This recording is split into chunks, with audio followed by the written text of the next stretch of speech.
loves, and welcome to today's video. It is the third year I'm doing this video, which is recommendations for short books.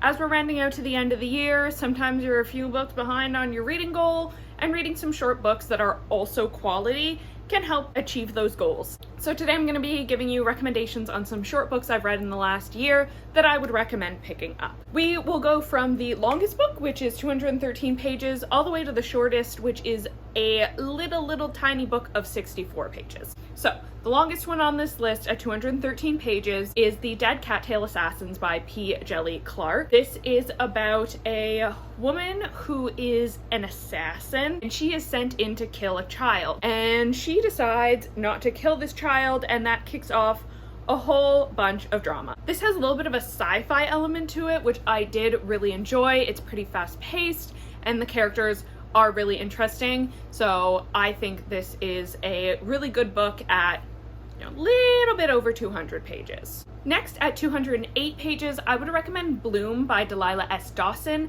This is a horror thriller book about a woman who meets another woman at a farmer's market, and she kind of becomes obsessed with this other woman, the lifestyle that she leads, and that turns into some very dark areas in ways that you are probably not going to expect. So this book totally caught me off guard, and I think Delilah S. Dawson's writing for her adult horror is just absolutely beautiful. So if you are looking for like a toxic obsession horror book, I would recommend Bloom.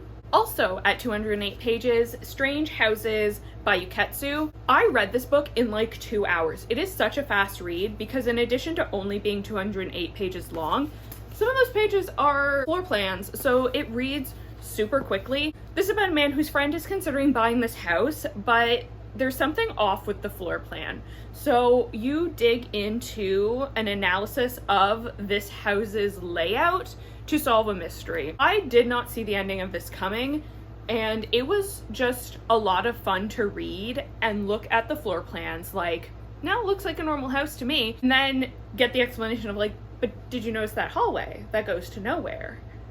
Like, no, I didn't notice that hallway that goes to nowhere. What's up with that hallway? 2 hours it took me to read this, was riveted the whole time, and such a good time. One page shorter at 207 page, we have another Delilah S. Dawson, which is Guillotine. This is about a woman who really wants to try and break into the fashion industry. So she decides that she's going to start dating the grandson of this like very big name in the fashion industry. When she's invited to their private island for the weekend, she has some very shitty luck because the servants are sick of this rich family's shit and decide to do an uprising. So she is trying to survive on this island while all of these rich people are getting what's coming to them. If you liked The Menu, this is in a very similar vein, and I was riveted the whole time. So definitely a fantastic read if you love an eat the rich narrative. Next book is actually one of the last books I read last year when I was trying to hit my reading goal, and that's The Har by David Sodergren. This is about this like developer who is trying to purchase this land to make a resort, and basically one of the last holdouts is this elderly woman who has lived on this land forever and doesn't want to leave. Some really gross stuff starts to happen when she tries to make her final stand.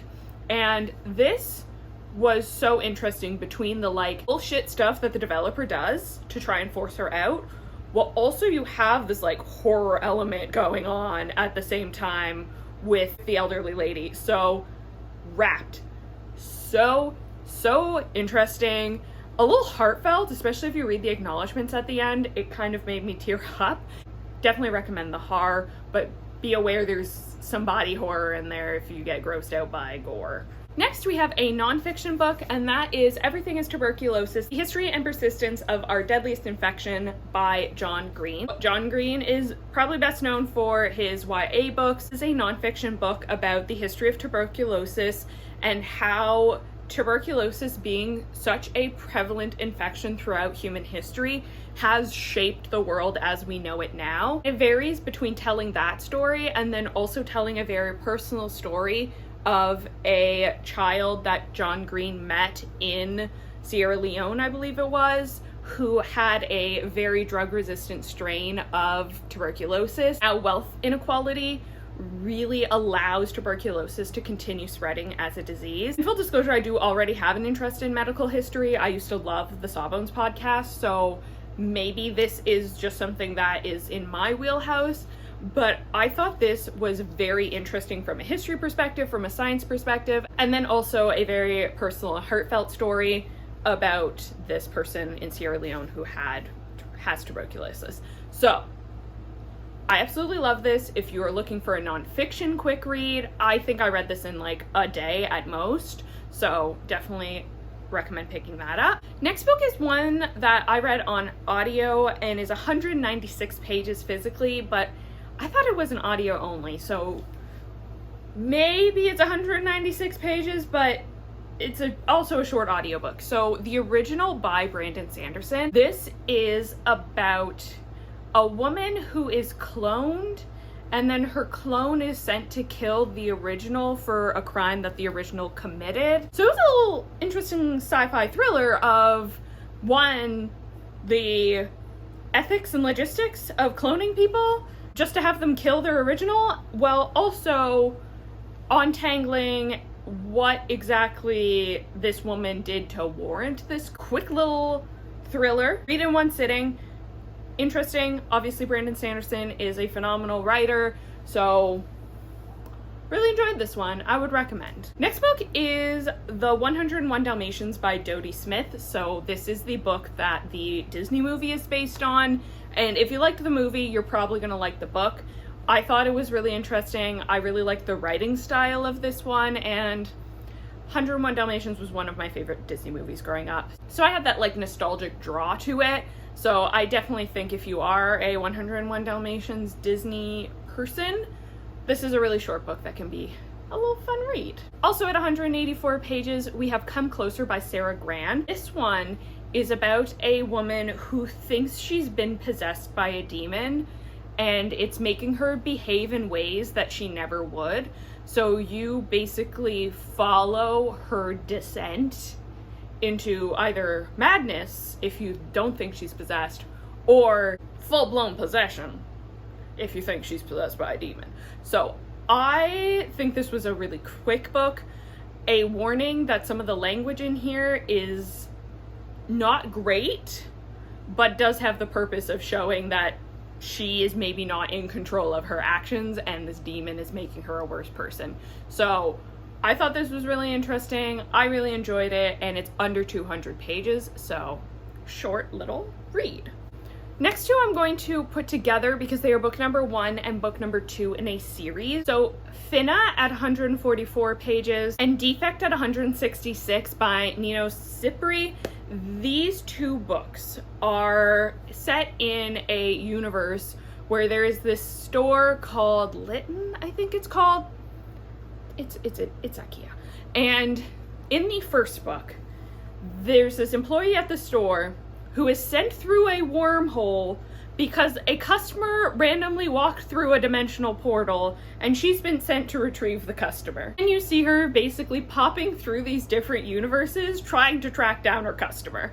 And then in the sequel, same store, but now we are following one of the employees when the inventory team comes because some of the furniture is coming to life. I just think this is such a fun concept. It's obviously a critique of like capitalism and like, you know, underpaid employees in retail. Such an interesting premise, such a fun little world that's being built here. Just such good concepts. So both of these I really enjoyed, and they're a very short little duology to read. At 154 pages, we have The Wonderful Wizard of Oz by L. Frank Baum. This is the first book in the Oz series. It is the source of movie from the 30s and also grown upon for Wicked. I would recommend The Wonderful Wizard of Oz if you liked the movie, because it is a fun little jaunt through Oz with Dorothy and all of these characters that I have such an affection for reading the books growing up. Short little book, a very fun time, and I would recommend it. At 133 pages, we have a book that's probably going to be in my top of the year, and that is The River Has Roots by Amal El Motar. I would also recommend the audiobook for this because there are songs that are sung throughout it. This is about two sisters who grow up in this village where they sing to the forest to help it grow, and on the other side of the forest is like this fae realm. And one of the sisters falls in love with another creature on the other side of the realm, and also at the same time there's like this local rich kid who's forcing his way in between everything. This was such a beautiful book, especially if you're listening to the audiobook, and I mean, I just really had such a lovely time reading this. It's about the bond of sisters. It is about this like queer love story at the same time, and I think it is a very meaningful book that a lot of people will enjoy. So, The River Has Roots, a little shorty. At 110 pages, I would recommend Crossroads by Laurel Hightower. This is about a woman who has recently lost her adult son in a car accident, I believe it was, and she goes to the spot where he died, accidentally drips some blood, and then when she goes home at night, it's the ghost of her son, who's like, you can continue seeing me, but you are going to have to make some sacrifices. So this is about her becoming more and more desperate to have that connection with her dead son. And this got gruesome towards the end. Oh my God. But I think it was a very interesting read, and I had not a fun time with it, but I enjoyed reading it in that I was rapt and appalled at times as to what this mother was doing. So, Crossroads by Laurel Hightower. Next book at 107 pages is Sour Candy by Keelan Patrick Burke. I think that's the right order for those names. This is about a man who's at the grocery store and he sees this toddler throwing a fit over the candy, and then once that kind of calms down, the kid offers him a candy, which he takes, and then people start to think that this kid is his, and the world as he knows it shifts to accommodate that. This would be my worst fucking nightmare. So I thought it was a wild ride. The things that this guy goes through to reconcile the fact that like, this is not his fucking kid, but everyone seems to think he is the father. Just wild. Definitely recommend it. Which brings us to our last book, the one I promised that is only 64 pages according to Goodreads. That is The Grown Up by Gillian Flynn.